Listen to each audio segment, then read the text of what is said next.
আমরা 5ই আগস্টে এই আওয়ামী লীগের এই দুঃশাসনের আমরা এই দুঃশাসনের কবর রচনা করেছি। আমরা বলতে চাই এই গণভবনে কে যাবে সেটি নির্ধারিত হবে বাংলাদেশ থেকে, ভারত থেকে সেটি নির্ধারিত হবে না। প্রিয় দেশবাসী,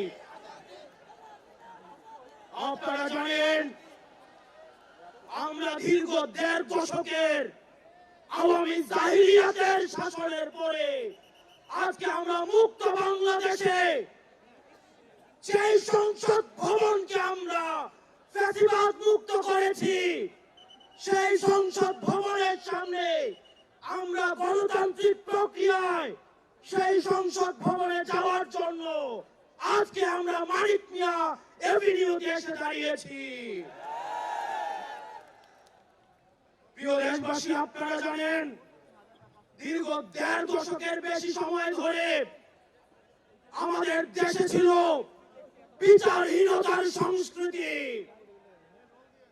লগি বৈঠা থেকে শুরু করে 2009 সালে আমাদের দেশের যারা ডিফেন্স অফ ফার্স্ট লাইন পিডিআরদেরকে আপনারা দেখেছেন কিভাবে ভারতীয় আগ্রাসনের মধ্য দিয়ে হত্যা করা হয়েছে।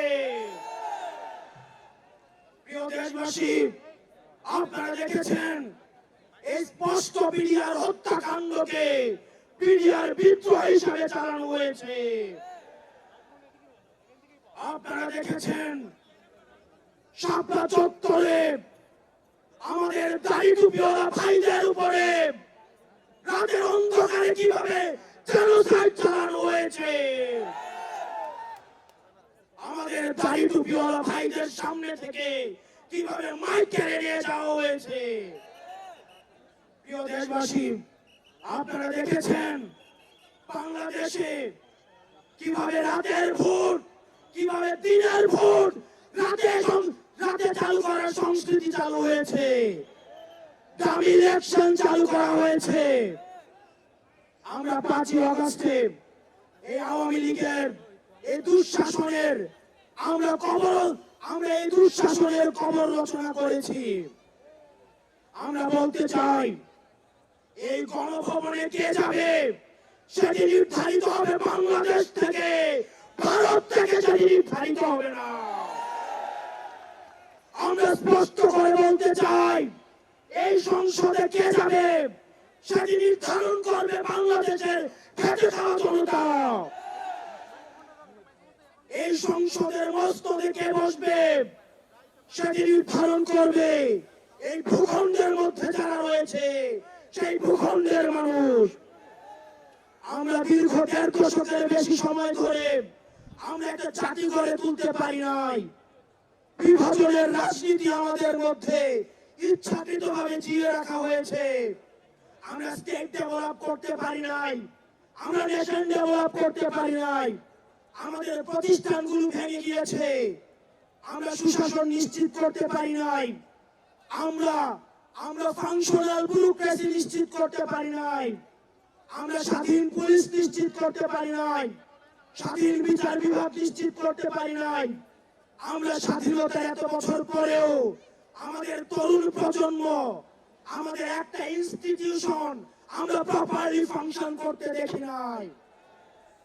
আমরা আপনাদের কাছে কমিটমেন্ট দিতে চাই এই তরুণ প্রজন্ম আমরা ইনস্টিটিউশন গুলোকে প্রপারলি ফাংশনাল করব। আমরা আপনাদেরকে কমিটমেন্ট দিতে চাই এই বিভাজনের রাজনীতির উঠে উঠে আমরা একতার রাজনীতি বাংলাদেশে চালু করব। আমরা স্টেট ডেভেলপ করব।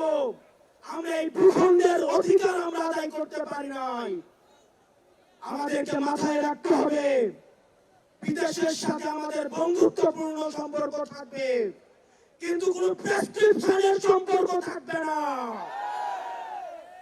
আমরা স্পষ্ট ভাষায় বলতে চাই আমাদের যখন একটা ছেলে রাস্তায় রক্ত দেওয়া শিখে গিয়েছে, আমাদেরকে কেউ রক্ত দেওয়া থেকে থামায় রাখতে পারবে না। সুতরাং আমরা স্পষ্ট ভাষায় বলতে চাই, আমাদের প্রবীণ রাজনীতিবিদ যারা রয়েছে তাদের অভিজ্ঞতা এবং তরুণদের তেজদীপ্ত এবং অকুত ভয় যে নেচার রয়েছে, সেটার মিথস্ক্রিয়ায় আমরা পরবর্তী বাংলাদেশ বিনির্মাণ করব। আমরা যতদিন না পর্যন্ত আমরা নিশ্চিত করতে চাই এদেশ থেকে পরিবারতন্ত্র, এদেশ থেকে কবরস্থ হয়েছে। এদেশে কামারের ছেলে প্রধানমন্ত্রী হবে, কুমারের ছেলে প্রধানমন্ত্রী হবে। এদেশে যোগ্যতার ভিত্তিতে এদেশে নেতৃত্ব উঠে আসবে। আমরা স্পষ্ট করতে চাই, আমরা একটা সুন্দর বাংলাদেশ গড়তে চাই, যে বাংলাদেশে আমাদের মধ্যে কোনো ধরনের ভেদাভেদ থাকবে না। আমাদের রাজনৈতিক পরমত সহিষ্ণুতা থাকবে, মত প্রকাশের স্বাধীনতা থাকবে, আমাদের দ্বিমত প্রকাশের স্বাধীনতা থাকবে। আমরা একটা সমৃদ্ধ বাংলাদেশ গঠন করার জন্য আমরা আপনাদের কাছে কমিটমেন্ট দিচ্ছি, আমরা প্রতিজ্ঞা করছি। এই প্রতিজ্ঞার সাথে কারা কারা একমত রয়েছেন? ও ইনকিলাব জিন্দাবাদ, ইনকিলাব জিন্দাবাদ, ইনকিলাব জিন্দাবাদ, ইনকিলাব জিন্দাবাদ। আপনাদের সাথে দেখা হবে আমাদের তরুণদের স্বপ্নের বাংলাদেশে। আসসালামু আলাইকুম ওয়া রাহমাতুল্লাহ।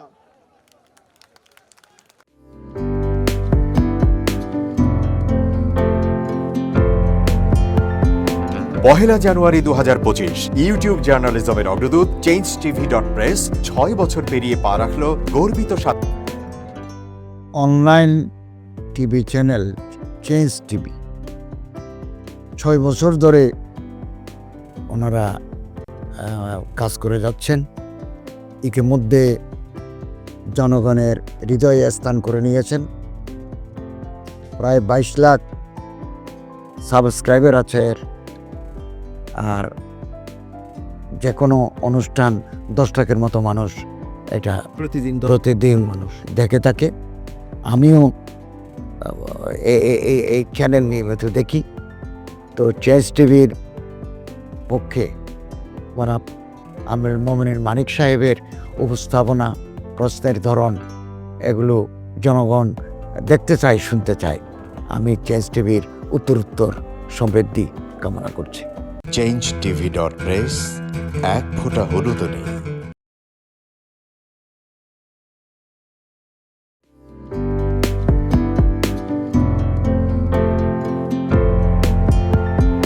পহেলা জানুয়ারি 2025 ইউটিউব জার্নালিজমের অগ্রদূত changetv.press 6 বছর পেরিয়ে পা রাখল গর্বিত চেঞ্জ টিভি।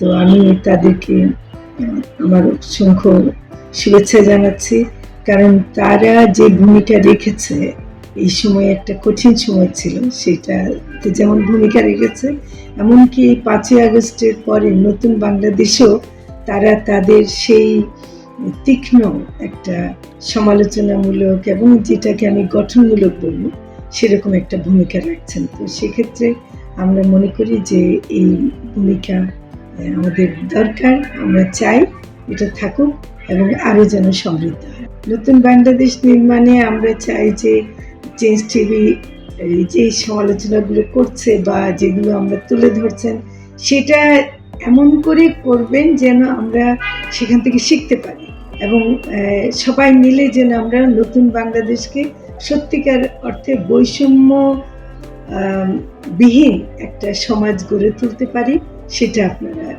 সহজ চেষ্টা করুন। changetv.press এক ফোঁটা হলুদও নেই।